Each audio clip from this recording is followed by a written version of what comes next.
ఒక ముఖ్యమైన విషయం మన ఓపీ పొరుగు సేవలకు వచ్చే రోగులందరికీ చెప్పదలుచుకున్నాను. నేను doctor SSV Ramana, superintendent government general hospital Guntur. ఈ ఆసుపత్రిలో ఓపీ పొరుగు సేవల విభాగము అటు ఈస్ట్ గేట్ వైపు పెద్ద విభాగం ఉంది. ఓపీ కోసం వచ్చేవాళ్ళు అక్కడ 17 కౌంటర్లలో ఓపీ టికెట్ తీసుకుంటేనే మిమ్మల్ని డాక్టర్లు లోపల చూస్తారు. లోపల దాదాపు 25 విభాగాలలో డాక్టర్లు కూర్చొని ఉంటారు 9 గంటల నుంచి.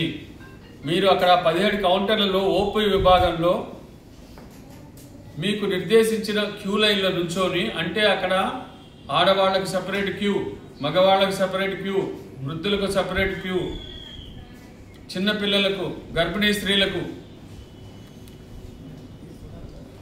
వయోవృద్ధులకు, ట్రాన్స్జెండర్స్కి, ఈహెచ్ఎస్ పీపుల్కి, వీళ్ళందరూ ఇలా ప్రతి చోట కూడా వివిధ విభాగాలకు సంబంధించి కౌంటర్స్ ఉంటాయి. అక్కడ 3 నిమిషాల్లో మీకు ఓపీ టికెట్ జనరేట్ అయ్యి వస్తుంది. అక్కడ మీ ఆధార్ కార్డు చూపించి మీరు ఓపీ టికెట్ జనరేట్ చేసుకొని అక్కడి నుంచి లోపలికి వెళ్ళాలి. మీరు main gate, in out gate, ఈ రైల్వే స్టేషన్ ఎదురు గేట్ నుంచి వస్తే అక్కడి ఐపీ విభాగం అది, అక్కడికి రాకూడదు. పొరపాటున ఏం చేస్తున్నారంటే అందరూ ఇటువైపు వచ్చి ఇటు నుంచి అటు లోపలికి వెళ్ళడానికి ప్రయత్నించినప్పుడు ఓపీ విభాగాలు ఎక్కడున్నాయో మీకు తెలియక మీరందరూ కన్ఫ్యూజ్ అయ్యి అటు ఇటు తిరుగుతూ మీ టైం వేస్ట్ చేసుకుంటున్నారు. ఈలోపు మీ డాక్టర్లు వెళ్ళిపోతారు, మీకు టెస్టులు చేసుకుంటే టైం తగ్గిపోతుంది. కాబట్టి ముఖ్య గమనిక ఏంటంటే ఓపీ రోగులు పొరుగు సేవల విభాగము 2వ నంబర్ విభాగం, అది ఈస్ట్ గేట్ వైపు మెయిన్ గేట్, అది దానికి ఓపీ విభాగానికి అటువైపే రావాలి. ఇన్ పేషెంట్స్ విభాగం అయినా ఇన్ అవుట్ గేట్ మెయిన్ గేట్లోంచి లోపలికి రాకూడదు. మీరు అటు వెళ్తే మీకు 17 కౌంటర్స్ ఎదురుగా కనపడతాయి. అట్నుంచి ఓపీ ప్రవేశ మార్గం చాలా ఈజీగా లోపలికి వెళ్ళి అన్ని విభాగాలకి ఈజీగా వెళ్ళడానికి సైన్ బోర్డ్స్ అన్ని అటువైపు నుంచి ఉంటాయి. ఇటు వస్తే మీరు కన్ఫ్యూజ్ అవుతారు. కాబట్టి మీరందరూ ఇది గుర్తెరిగి ఓపీ వాళ్ళందరూ అటువైపే వెళ్ళాలి. ఈ ఆసుపత్రి 3 విభాగాలుగా డివైడ్ చేస్తాము. ఎప్పటి నుంచి ఇదే జరుగుతుంది.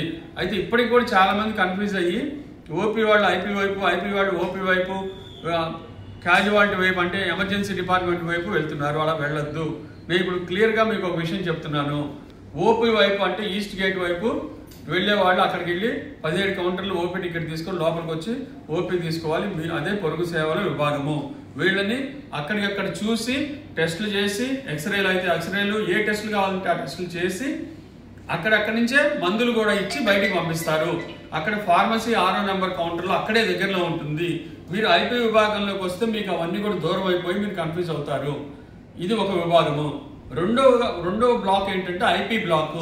ఇది in out gate main gate ఉన్న ఈ ఏరియా అంతా కూడా ఇక్కడ నడక మార్గంలోంచి లోపలికి వెళ్ళి కుడివైపు తిరిగితే మీకు ఐపీ విభాగం అని పెద్ద బోర్డు కూడా కనిపిస్తుంది. ఆ లోపలికి వెళ్తే మీకు అన్ని వార్డులు అక్కడ ఉంటాయి. ఆ వార్డులోంచి లోపలికి వెళ్తే అటు వెనక్కి వెళ్తే మీకు క్యాజువాలిటీ, లేబర్ రూము, ఆర్థోపెడిక్స్ ఇవన్నీ వస్తాయి. సో లోపల తిరగాలి. రోడ్ల మీద లోపల ఉన్న రోడ్ల మీద తిరగకూడదు. ఎందుకంటే అవన్నీ వెహికల్స్ వెళ్లే మార్గము. మీరు వెహికల్స్ వెళ్ళే మార్గంలో వెళ్తే ప్రమాదం జరిగే అవకాశం ఉంది. కాబట్టి ఇది 2వ విభాగము, ఐపీ విభాగము. ఇది main gate, in out gate. అక్కడ ఉన్నది ఇన్నులోంచి, ఇన్ను పక్కనున్న నడక మార్గంలోంచి లోపలికి వస్తే మీకు చాలా ఈజీగా అవుతుంది. అక్కడ మీకు గైడ్ చేయడానికి మీకోసం మేమైనా హెల్ప్ డెస్క్ కూడా ఉంటుంది. సో మీరు ఇంకొక చోటకి వెళ్తే మీకు ఆ గైడెన్స్ దొరకదు. ఇది 2వ విభాగం. 3 ఎమర్జెన్సీ విభాగము. అది సెంట్ జోసెఫ్ ఎదురుగా ఉన్నాం. అక్కడ మెయిన్ గేట్ నుంచి ఓపెన్ అయ్యి క్యాజువాలిటీ అంటాం, దాన్ని ఎమర్జెన్సీ డిపార్ట్మెంట్ ఏమో, అది పొదిలి ప్రసాద్ బ్లాక్ లో ఉంది. అక్కడ ఎమర్జెన్సీ వాళ్ళు అట్టే వెళ్ళాలి. అయితే ఎమర్జెన్సీ 2 తర్వాతే మొదలవుతుంది. 2 లోపు ఓన్లీ ఓపీలోనే చూస్తారు. అక్కడ ఎమర్జెన్సీ పేషెంట్లు కాని వాళ్ళని అక్కడ చూడరు. ఆ విభాగం నంబర్ 1. ఆ 1లో మీరు ఎమర్జెన్సీ 5 తప్పించి చూడరు. 2 లోపు వెళ్తే చూడరు. కాబట్టి ఇవన్నీ గుర్తెరిగి మీరు జాగ్రత్తగా ఈ ఆసుపత్రిలో మసలుకుంటే మీరే అసౌకర్యానికి గురవకుండా ఎక్కడికక్కడ సైన్ బోర్డులతో పాటు చక్కగా వెళ్ళిపోవడానికి వీలుంటుంది.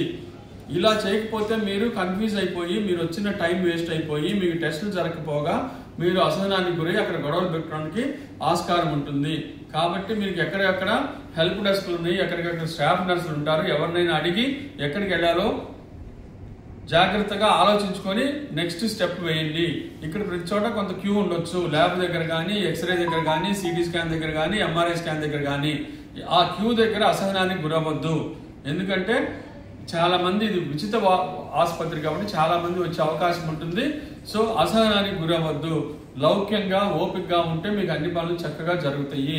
ఒకవేళ టెస్టులకు రేపు రమ్మంటే ప్రశాంతంగా రేపు రండి, ఇలా తొందరపడద్దు. ఎమర్జెన్సీ అయితే వెంటనే మేమే దానికి ఏదైనా మార్గం చూసి వెంటనే టెస్టులు ఇవ్వడానికి చూస్తాము. మీ కార్పొరేట్ హాస్పిటల్ కూడా ఒక టెస్ట్ రిజల్ట్ రావడానికి కనీసం 4-5 రోజులు పడుతుంది. Thank you.